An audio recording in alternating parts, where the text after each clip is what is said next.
because the foundational principles are surprisingly universal. This deep dive is really about the how and the why. Okay, let's unpack this. We're talking about the core structural differences between, basic home cooking and this intense high volume style, the one you mentioned, often called British Indian restaurant or BIR style. That's a crucial distinction. BIR style refers to these specific high-heat, high-volume cooking methods developed in UK Indian restaurants, Right. where dishes have to be prepared incredibly quickly to serve diners. And the only way they can maintain that flavor while keeping the speed is by relying on foundational prep work. So it's all in the prep. It is. Our sources highlight two critical foundational techniques that every home cook really needs to adopt. Technique number 1, the base gravy. Precisely. This is the kitchen infrastructure. It's a pre-made, slow-cooked puree, usually of onions and tomatoes, sometimes spices, that is blended until it's completely smooth. Okay. This puree is the foundational flavor and the thick, rich texture for literally dozens of different curries. When you order, the base is already 90% finished. Which lets them finish dishes in, what, 5 to 10 minutes? 5 to 10 minutes flat. Doesn't using a pre-made base gravy sacrifice flavor complexity for speed? I mean, we think of complex flavor requiring hours of simmering. That is a fantastic question. And the genius of the base gravy is that it is simmered for hours ahead of time. I see. The complexity is locked into the base itself. So when a chef makes, say, a chicken tikka masala, they aren't cooking raw onions from scratch. No. They're essentially just flavoring the already complex and rich base gravy with some fresh aromatics and the final protein. The slow cooking happens off-peak. Which allows them to deliver that depth quickly when the pressure's on. Exactly. That makes the process sound so intentional. What is the second critical technique? It's called double cooking. This is what saves the protein. Okay. Instead of dropping raw meat into a cold sauce and letting it stew until it's tough and stringy, We've all done that. we have. The main protein chicken, lamb, paneer, is often grilled, charred, or pre-fried separately. Sometimes it's marinated in yogurt first. And then it's only added to the sauce right at the end for a final quick simmer. Correct. That prevents the protein from becoming dry because it's not stewing for an hour. It keeps its texture, but it still absorbs the flavor of that highly reduced sauce. It's truly technique over time. Now let's move to the ingredient side, because even with the best technique, you need the right tools. Looking at the ingredient list for a rich northern Indian style like the chicken ruby, there are 3 ingredients that just keep popping up as non-negotiable. They are absolutely crucial. You cannot fake the color or that final aromatic note. First, you need degi mirch chili powder. And why is that specific powder so important over, say, regular cayenne? It provides that rich, deep ruby color without delivering overwhelming heat. So it's a color bomb, not a heat bomb. It's a color bomb, Yeah. exactly. All about aesthetics and flavor balance. Then you have the crucial aromatic finish, kasuri methi. Bride fenugreek leaves. Yes, and I cannot stress enough how often home cooks skip this. It's the key to that recognizable restaurant smell. And it has to be crushed between your fingers directly into the sauce right at the very end, doesn't it? It does. That crushing action releases this smoky, slightly nutty aroma that just elevates the entire dish. Okay, and finally, the balancing act. Yes. To get that signature northern Indian richness, you have to intentionally use a pinch of sugar or honey and a dash of cream or butter. To counteract the acidity of the tomatoes. It counterbalances the natural acidity of the tomatoes and spices, and it just rounds out the whole flavor profile. That richness is definitely key, but for that richness to truly sing, we have to talk about the aromatic base, the engine of the curry. And what's fascinating here is how much emphasis the sources place on freshly made ginger garlic paste. Oh, it seems like making it fresh is the single most effective way to elevate a curry to restaurant standards. Full stop. Really? The reason is simple chemistry. Store-bought versions often contain acidic preservatives, like vinegar, which prevents spoilage. But they fundamentally alter that fresh, vibrant flavor profile we're looking for. For the learner listening who wants to make this at home, what is the professional specification? Because the science here seems pretty precise. Let's break down the pro tips. First, the ratio. Use a 1-to-1 ratio of ginger to garlic by weight. By weight, okay. Second, and this is where most people fail, Oh. you must wash and thoroughly dry the ginger and garlic before you blend them. Why is that so important? If there's excess water, the paste will spoil really quickly, even in the fridge. And when you blend, don't use water if you can help it. The source suggests using just 1 to 2 tablespoons of neutral oil and a pinch of salt. Exactly. That oil acts as a better preservative, and it keeps the flavor clean. And for convenience. For convenience, the best hack is freezing it in ice cube trays. They will last for 3 to 4 months, meaning you always have fresh, high-quality aromatic ready to be dropped straight into a hot pan. Okay, that fresh GG paste is clearly powerful. Now let's connect it back to the Dishoom two-stage process. It's used twice, right? And each use has a completely different function. Yes, and this is where the engineering comes in. The first use is in the tenderizing marinade. Okay. Ginger contains an enzyme called zingibane. Think of zingibane as a sort of molecular scissor that specifically targets and breaks down tough protein fibers. So you rub the GG paste directly onto the protein-like chicken thigh chunks for 6 to 24 hours before you add anything else, like yogurt. Exactly. The source specified using about 30 grams of GG paste per 700 grams of chicken. That enzyme action is what breaks down the meat fibers, giving the chicken that specific tenderness that survives a high-heat grill without drying out. And the second crucial use is as the aromatic base, the tempering phase. Yes, the foundation of the sauce. You add the paste to hot oil after the whole spices have sizzled.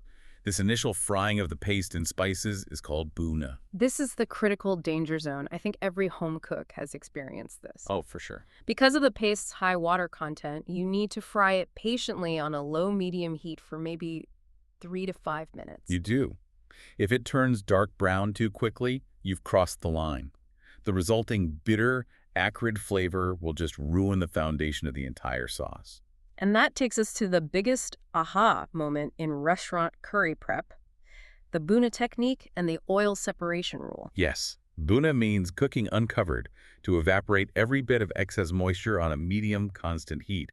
You stir, you wait, you stir again. And the goal, according to the chefs, is to cook the base until you see a clear, visible separation of the oil from the spice and tomato mixture. That separation is the definitive indicator. Yeah. It tells you that you have successfully cooked out all the water content and, critically, that the essential flavor oils from the spices have been fully released. I think every home cook has accidentally skipped that step and wondered why their curry tastes flat or raw. It is non-negotiable.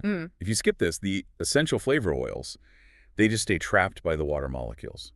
The curry will always have that raw, unfinished taste. That long, patient frying process is the shortcut to depth of flavor. So once we have that perfect base, the oil has separated, the spices are bloomed, we step back and look at the bigger flavor chemistry. The sources stress balancing the 5 elemental tastes. This is the core philosophy. A great curry achieves this profound harmony between salty, sweet, sour, bitter, and umami. If a curry tastes bland or unfinished, it usually means one of these 5 elements is missing or out of balance. Let's start with the toughest one, bitterness. We already learned that burning the GG paste causes it. How do the sources suggest chefs manage that? They stress active avoidance through that careful Bhuna process, keeping the heat low. But if a slight bitterness creeps in, the counter is always sweetness and fat. That's why that final pinch of sugar or honey and the stir of cream are so essential. They smooth the edges and mask any harshness. Now for umami, what gives us that foundational savory depth, especially in a tomato base? Concentrated ingredients. For Indian cooking, that's often tomato paste, which is pure cooked down umami. In other cuisines, you see chefs using fish sauce or even mushroom powder. Right. A highly concentrated savory ingredient can instantly provide that missing foundational depth. Then we address acidity, the sour element. It seems crucial to finish the dish with something bright, like lime or lemon juice. Yes, and the sources are very firm on this being a finishing touch. Don't add it too early. Don't add too much acid early. It can actually toughen proteins and mute the flavor of the spices. Acid is the final note, that bright spark that wakes up the dish before serving. And same for fat and richness ghee, cream, that's also stirred in right at the end. Also at the end to carry flavor and smooth out excessive heat. And finally, mastering the layering spices technique. We learned that you can't just dump all your spices in at once. Right. You have 3 distinct moments for spices: start, middle, and end. You add ground spices like turmeric and coriander at the start during the Bhuna to cook out their raw taste and build body. Okay. Then you might add some slightly more volatile spices mid-cook for depth. And finally, you add high aroma ingredients at the end, like garam masala for fragrance or an atadka, a hot oil tempering of whole spices like mustard or cumin seeds poured over the dish just before serving. Wow. This whole approach defines that complex Dishoom style, but we don't always have a day to cook.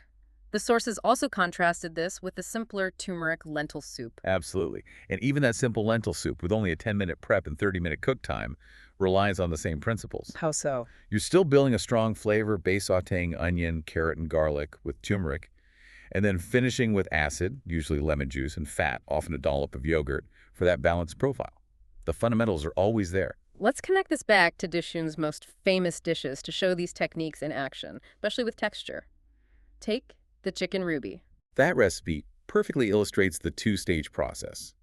It requires that long GG paste marinade, then the separate creation of the makhani sauce base, which itself demands a 30 to 40-minute reduction. Until it's reduced by nearly half. By half. And the oil clearly separates. That reduction is where the time goes. And remember, the chicken is prepped separately.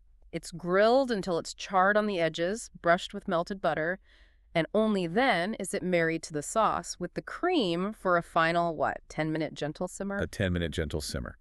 The sauce is already finished before the chicken even enters it. It prevents overcooking and ensures maximum flavor absorption without ruining the texture. Then you have the house black dal. This is the ultimate masterclass in time and texture. It really is. It shows what commitment to reduction truly looks like. This dish has to cook for hours. The source specified up to 24 hours. And the reason is structural, not just for flavor. Precisely. The goal is not just water evaporation. The urad grains must completely disintegrate. So the creaminess comes from the lentils themselves. The creaminess must come from the grains themselves, breaking down and enriching the liquid, creating that thick, velvety texture naturally. Only once that texture is achieved is the dalal enriched with generous amounts of butter and cream. So what does this all mean for you, the listener, and your future cooking?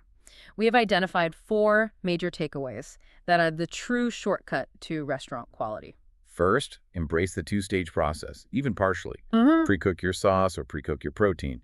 Second, you must use fresh, homemade GG paste. It transforms the aromatic profile. Right.